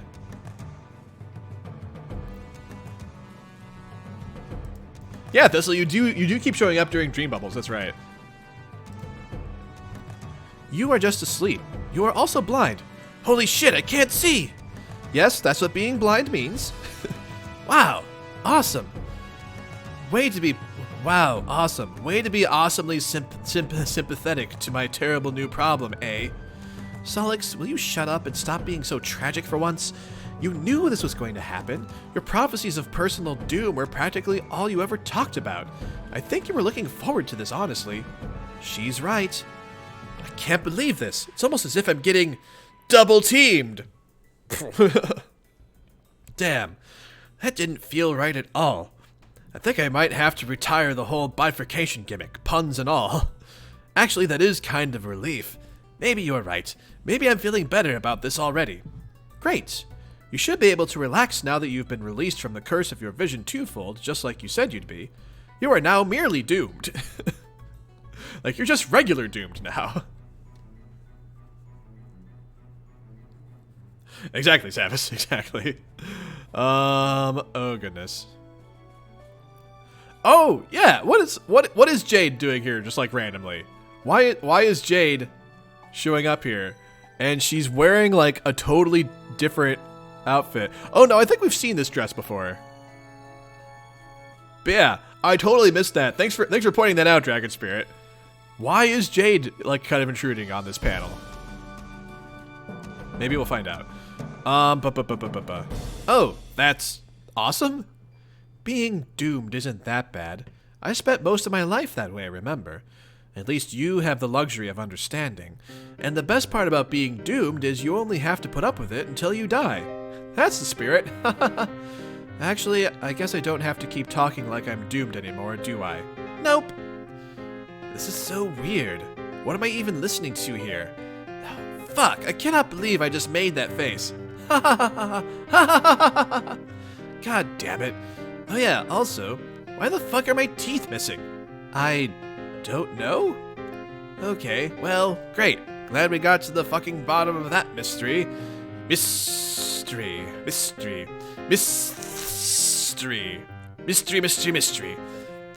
Man, I can't even lisp anymore if I try. Please don't laugh. I can tell you're both enjoying this. I can smell it using my new blind guy nose powers. Really? No, not literally. I was joking. I mean, not yet. Maybe I'll ask TZ about it when I wake up, though. Hey, what was that noise? What noise? I think someone else is here. Oh, it's Jade. Jade? WTF? Who's Jade? She's one of the humans we met after you died. Okay. I guess I am out of the loop on chronology for once. That's fine. You'll catch up. Hey guys. I hope I'm not interrupting. Oh my gosh. So Jade is in here too. This is increasingly weird.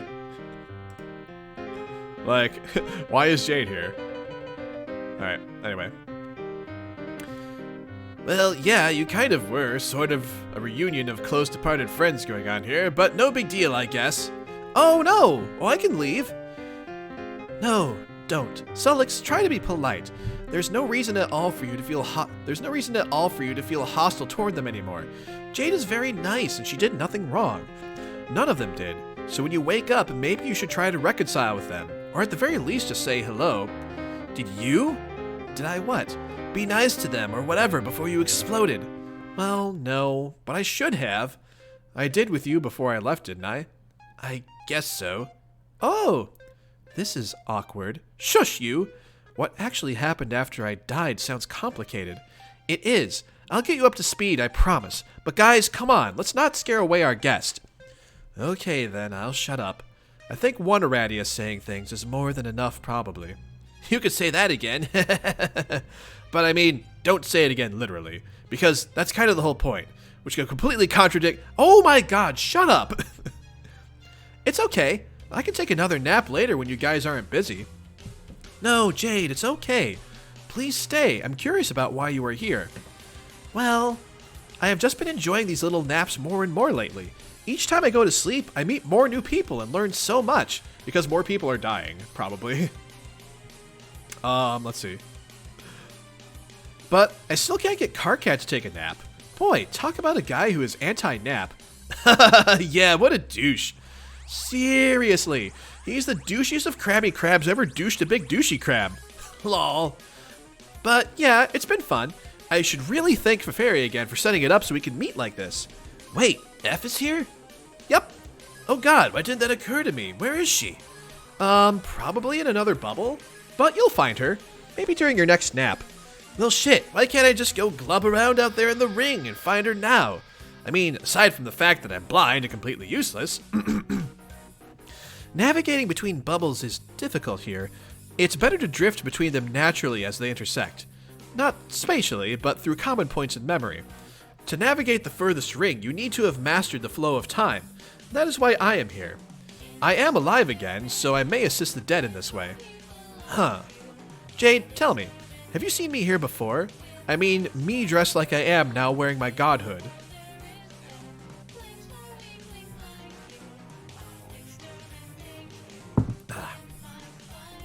Yeah, you were really nice and helpful. Wait, what? You're wearing a godhood? Why didn't you tell me that? What gives? Or that you came back to life? I'm wearing a hood and have butterfly wings. What else would you like to know? Man, being blind is dumb. Can I, like, grope you or something to get up to date on your appearance? Would that be weird?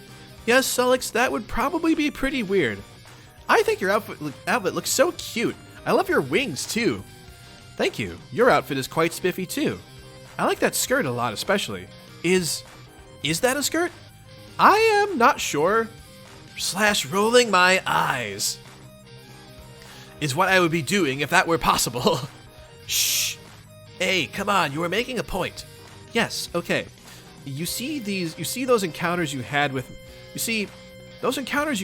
me before have not happened for me yet, because I've only just arrived. Time follows strange paths here, as does space. If you travel a great enough distance, you may discover you are also traveling either backwards or forwards in time as well. Just as if you stay in one place for too long, the geometry of space surrounding you will become unreliable. You may swat the air to your left and discover you have just slapped yourself. The only way to make sense of it is to understand either property very well. And since I am new here, I have some learning to do, just like everyone else. But I do know one thing. What? I knew that the first bubble I would enter would be an important one for us to visit. What's so important about it? Hang on. We are moving to a new memory. Hold that thought.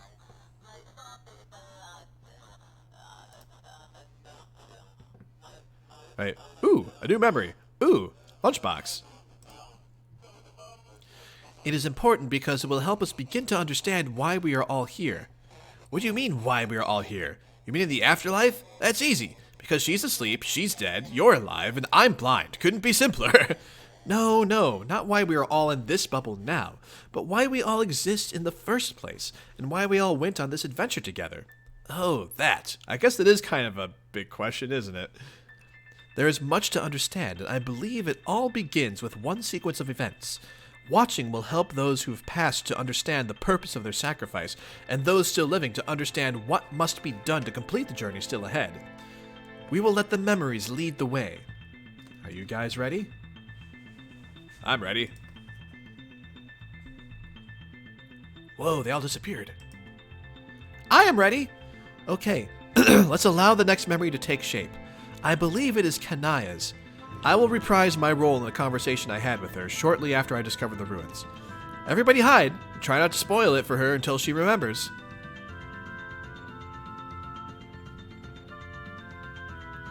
Oh, should I turn the music up a little bit? Alright, there we go.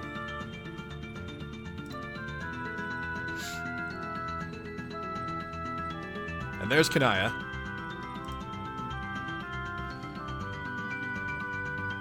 Oh, and there's Jade kind of like lurking off to the side there, just watching it. Hey, Kanaya. There's something I want to give you. Oh, really? Yes, it's something very odd I found when I discovered the ruins the other night. I don't know what its archaeological significance is yet, but I suspect you will be able to repair it. This is a dream, isn't it? How? I mean... Wow, you figured that out very fast. It seemed obvious. Either I'm sleeping or I'm dead. Which is it? Oh, I'm sure you're alive. You are unconscious now and will likely wake up as your new self very soon. My new self. Yes, you are undergoing a metamorphosis which you have been groomed for since you were very young. Much like I was for my various personal iterations, including this one. You mean being a ghost, and then a frog, and then a robot, and then a fairy? Yes. But it sure sounds silly when you list them all out like that. Kind of.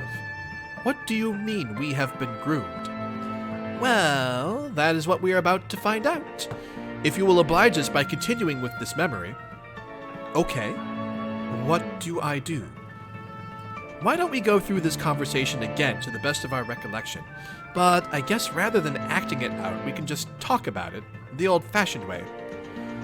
What was what we were attempting before not old-fashioned? I have no idea. It seems to me the nature of the afterlife is probably very old-fashioned. Maybe even the most old-fashioned a thing can get. Yeah, you know what I mean, though. Yes, then, this was when you were about to give me that unusual gift from the ruins. Yes, I then had Sullix deliver the pieces to you so you could stitch it back up. Sullix, that is your cue. Come out and play the part. So we don't have to hide anymore? No, of course not. Obviously the jig is up. Everyone can come out now. Yay! Oh my gosh, Jade is like so excited. These are pretty horrible hiding skills here. Alright, everyone come out. Including Cal. Because I'm assuming they're talking about stitching up Cal. So, like, okay. So I'm supposed to act out what I did before when I brought her these shitty doll parts. Is that what's going on here? Yeah, I'm still not sure, Aradia. Are we supposed to be role-playing? No, guys, come on. This isn't that complicated. We are just revisiting the past like we would if we were talking about it. But it just so happens that we can watch it happen as we talk about it.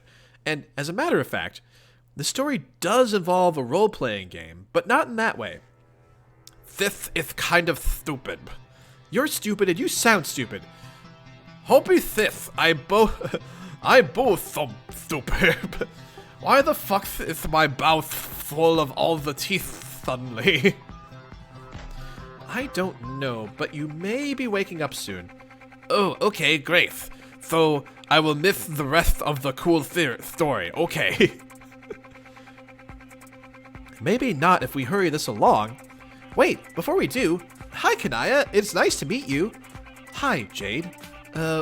What is that thing you're wearing? You don't like it? No, I didn't mean to sound disapproving, but I do think more colorful apparel suits you better. Yes, I know, you told me. I did. Yes, but probably you probably haven't yet. Not from your perspective. I could not help but overhear you are asleep now. You told me all about what happened after you woke up. About what? About how you turned into a vampire. What's a vampire? This is ridiculous. Sullix is right. I mean Sullix. Kanaya, tell us what happened next. Okay, so... we about to get the scoop on how Kanaya became a vampire? Oh my gosh. Cal is wearing a different suit now. This is fantastic. Alright. There isn't much to say. I repaired the doll and made him a nice outfit.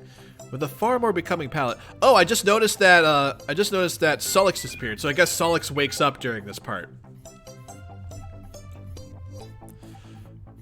See, I repaired the doll and made him a nice outfit. With a far more becoming palette and fit than the absurd tatters he was found in. I thought, at least. Yes. Should there be anything else to this story? Not really. Isn't that Dave's puppet? Yes.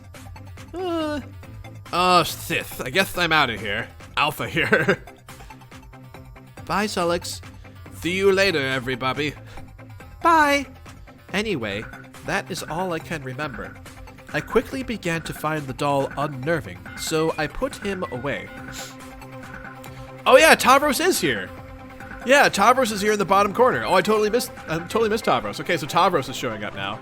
Good call, Andrew. Good catch. So I put him away. To my knowledge, he has remained secure in my block ever since. Is he relevant in some way? Guys, why do you have Dave's puppet? What is going on here? Yes, Aradia, it seems you have some foreknowledge of this narrative. Maybe you can tell us why any of this is important. This is only a piece of the story. The other pieces will fall into place with successive memories, and it will all become clear. But yes, alright, I will eliminate some suspense and try to serve as a better guide on this tour, though the catacombs of our collective subconscious... through the catacombs of our selective subconscious. The separate tunnels we once traveled in the dark as individuals, we now retrace together with a torch. On the walls, we illuminate the runes which describe a convoluted origin story, an origin we participated in. We are spurred to these actions by that which was being originated, and incited to acts of revenge as we returned against each other. Alright, so Tavros is here now. I don't remember this. I mean, I remember getting jumped off the cliff by my legs, but not the thing I'm doing now. No, our manipulator disguised his tracks as well. Do I have to lie on the floor like this? Is that important? No, Tavros, you can get up. Also, can we, or at least I, be not in this memory? Because it's one that's not as great as most. We will leave it soon, but you were doing something very important here. What was I doing? Writing a part of the code. Oh, the code, you say?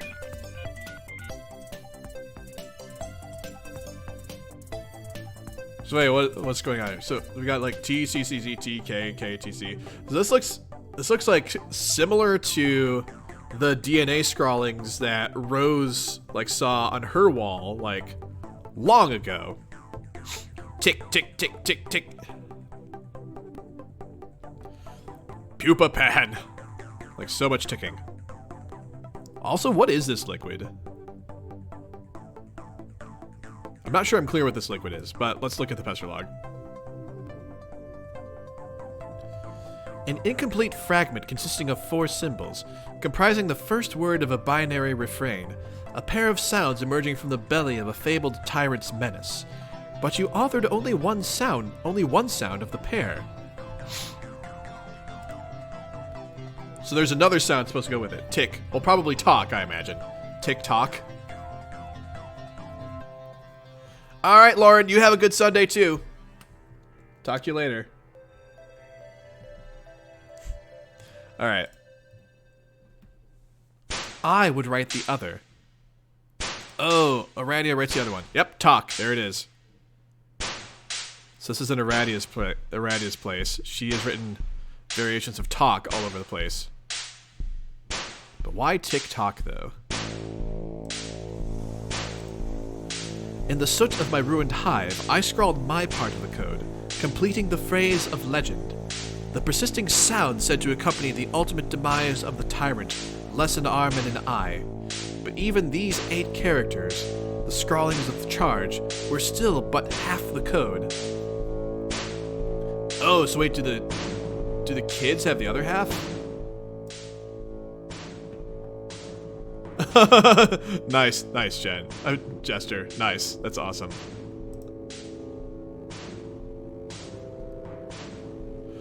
Oh, never mind. I guess the trolls have the entirety of the code.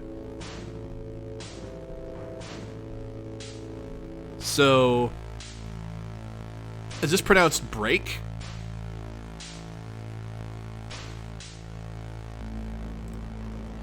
There was another half by Scourge in 2 parts. One part, 3 symbols.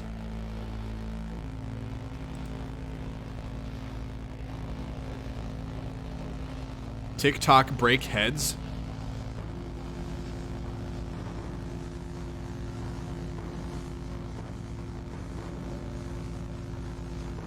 Hang on a sec. Let me back up for a couple of frames because I think I'm missing some things here.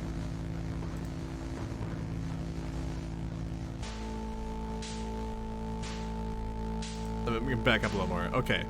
So in this frame, actually let me go back several frames here.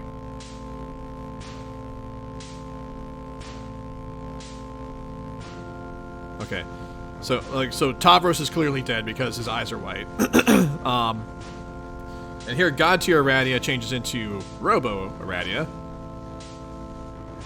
Dead Robo Aradia. And Kanaya's here now. Oh wait, Kanaya was already there, wasn't she? Yeah, Kanaya was already there. Jade is still there. Wait, no, that's not Robo Aradia. That's just plain old Dead Aradia. Never mind. Not Dead Aradia. I mean, not Robo Aradia. Sorry. There's so many things to keep track of. I'm sorry, guys. All right. So we're back in Aradia's place, and then Aradia changes back into God Tier Aradia, and now Vriska's here now. She like wrote break like in her own blood. Oh, this is right after. This is the part like right after her 8-ball exploded in her face, and she wrote break with her blood all over the wall. Okay. And now Vriska has changed to God Tier Vriska. So I guess Vriska is like with everyone right now, maybe. Let's see. And like here's Terezi. She's not wearing her shades. She's like crying, green blood stuff. And she has written heads all over her wall. And the other 5. Why the scale was tipped in this way between sisters, I cannot say.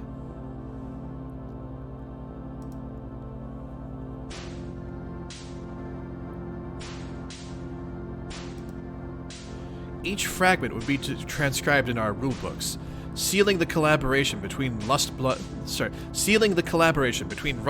and Blue Bloods, completing the code for our session's architect. Not exactly. There was another fragment. Oh? Yes. An additional 8 symbols from a wildcard source, I suppose. Oh, interesting. Oh, and, oh, holy crap. So I'm looking at Terezi. She goes from crying to having vampire marks. And also, Kanaya is like, bah?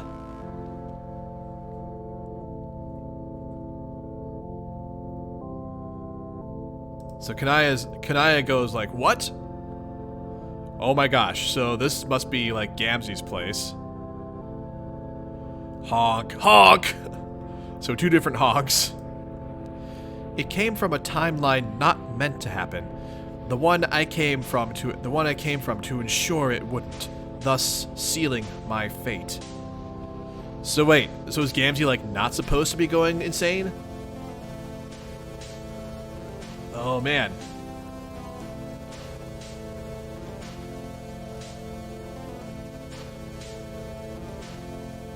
Oh holy crap, now there's Karkat. So hold on a sec. So hang on, like who's disappearing? Okay, so Terezi disappears, Kanaya disappears, there's Karkat, and then someone else is on the ground.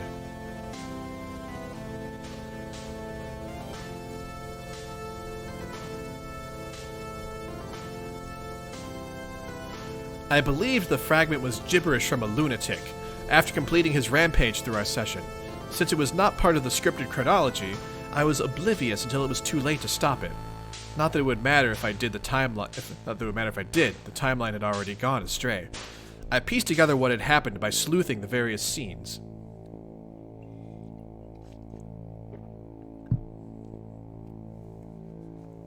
Oh man. Yeah, let me get down this sequence. So let's see. Tick. Why are we listening to the Wily stage from Mega Man 2?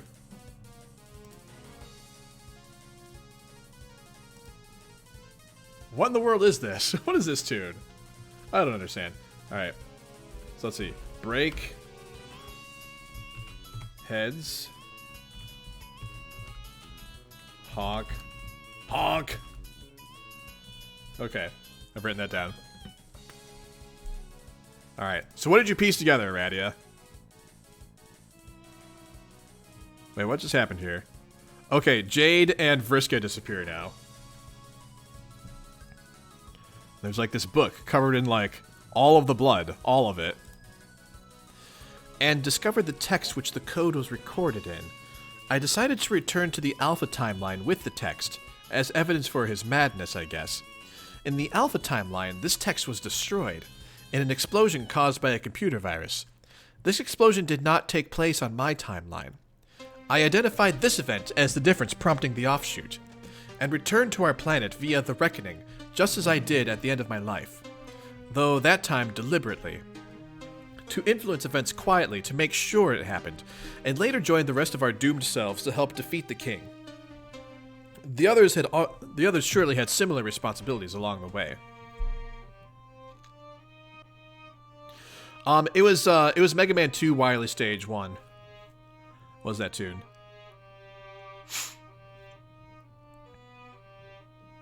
This is an alternate timeline memory where Gamzee goes bonkers and kills everyone early. Okay. Alright, Thistle. Take care of yourself. Thanks for hanging out with us. So Gamzee was like meant to like go bonkers and kill everyone anyway, right? It's just like she's talking about a timeline where that happens like really early. I do remember that, Ignatus. Oh my. Well, this looks special. As for the book, I lost track of it shortly after I arrived. Yes, we all lost track of our books. So hang on, I'm like trying to see if I can like read like the text that's like behind all the honk stuff. Prepare your till death. Like dig your grave, blah blah blah. Alright, well I'm not gonna try and decipher that. Oh, hi there, Black Queen. They were gathered surreptitiously by agents assigned to the task. So wait, is this like the ectobiology lab that is getting blown up? Here, something like that? What's happening here? And in the veil, their codes were merged with the ghost imprints of other mysterious artifacts. Whoa, hi, hello. What have we here? Our first guardian was brought to life on the seed to pass through Skaya's final gate of defense, the first to find Alternia. So this is Scratch. Holy crap. Be Scratch. Oh my gosh, we're Scratch. You once again try to be Doc Scratch and fail spectacularly. You can't beat him no matter how hard you try. It is impossible. Let's highlight this. In fact, I think it would be for the best if I commandeered the narrative completely for a while. I trust you won't mind if I speak in white. It's actually not negotiable, but as a courtesy, I will enclose my words between a pair of visually audible brackets. I'm doing this because I can. Oh. Huh.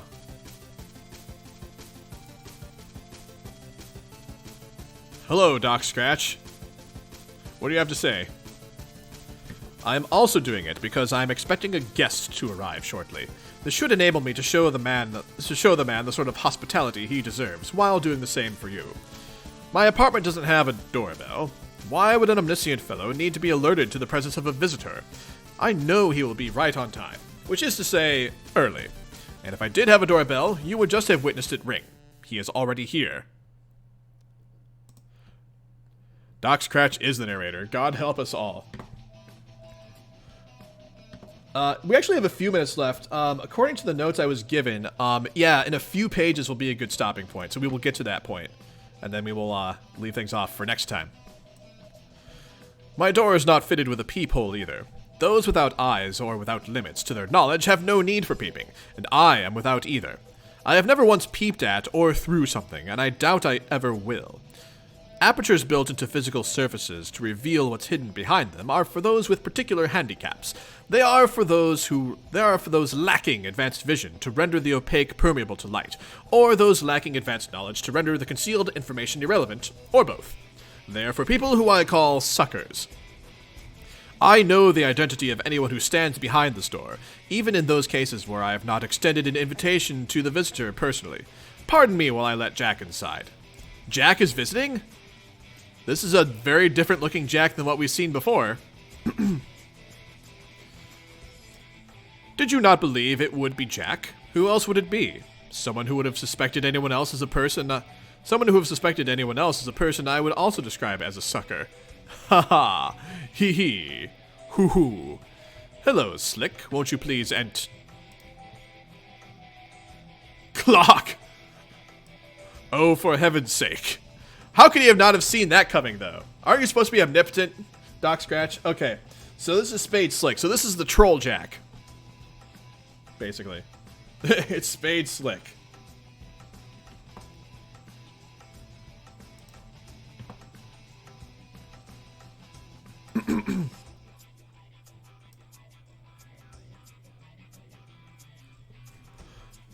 Note Scratch's punch shot for calling people suckers. I'll have to keep that in mind. All right. Jack, stop it. Jack. Slick? Which would you prefer I call you? It's one of the strange points of uncertainty which surrounds you. Maybe it is that you don't particularly care.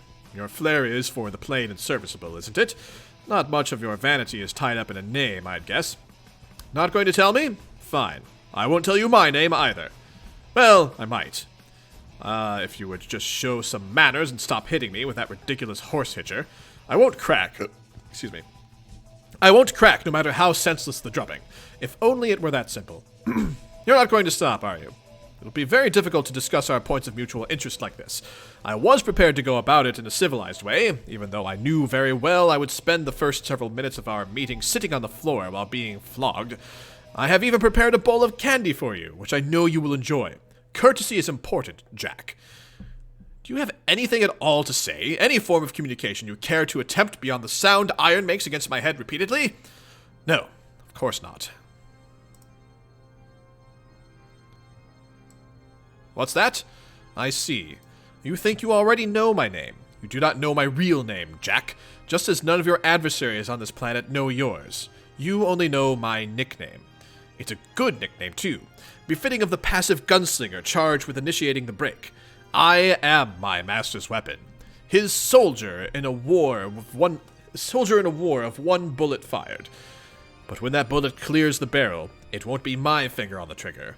I'm a facilitator, not an assassin. Here. Jack, why don't you go help yourself to some candy over there on the table? There is something I need to take care of before we continue. I won't be long. Right. Ooh, what is this candy? It's very black. Looks like licorice. Black licorice, probably. So he's just pocketing the candy. Alright, I am told that a couple of pages from now is not the best place to stop, but stops right after some relatively good parts. Licorice Scotty dogs. Oh, snap. Oh, whoops. There was some text there. Hang on. Yes, good. Placate yourself with the Scotty dogs, Slick. My supply is bottomless. I am an excellent host. When I am finished with this minor interruption, we will resume our gentlemanly negotiation. I will proceed to beat you severely until you agree to do what I ask. I trust that you won't take it personally. He's like dumping it into his hat. That's fantastic. Now, please excuse me. I have to talk to a teenage girl from another universe. He hung up his coat, and he is about to talk to you. Oh, he's about to talk to Rose, I think. I think he's about to talk to Rose. Alright, I think we're going to stop here. But let me click on the next panel.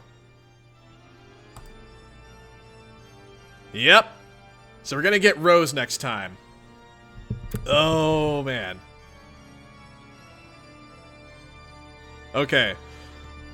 Alright.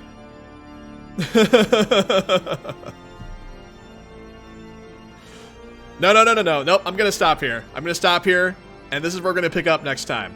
Alright? So thank you guys for hanging out with me on a Sunday stream as opposed to our regular Saturday.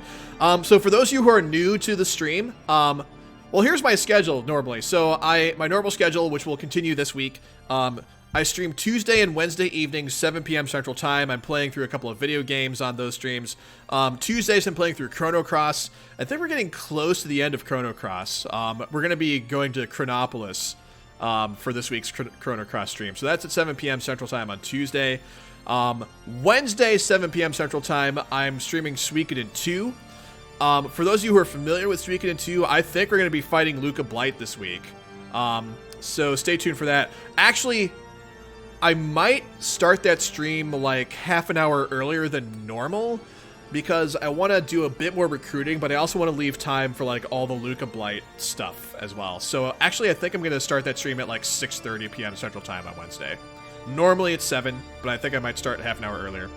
And then we'll be back with more Homestuck next Saturday, our regular time, 10 a.m. Central Time. So this is where we will be. All right, guys. Thank you so much for hanging out with me. I will see you all next time. Take care of yourselves. Enjoy the rest of your weekend, and see you around. Oh, before we go, let me drop in a few links. We have a Discord. I'm on Twitter and YouTube, and if you want more Terra adorableness, she is on Instagram as well. All right, thank you, friends. Take care of yourselves. Enjoy the rest of your Sunday. I will see you next time. Bye, friends.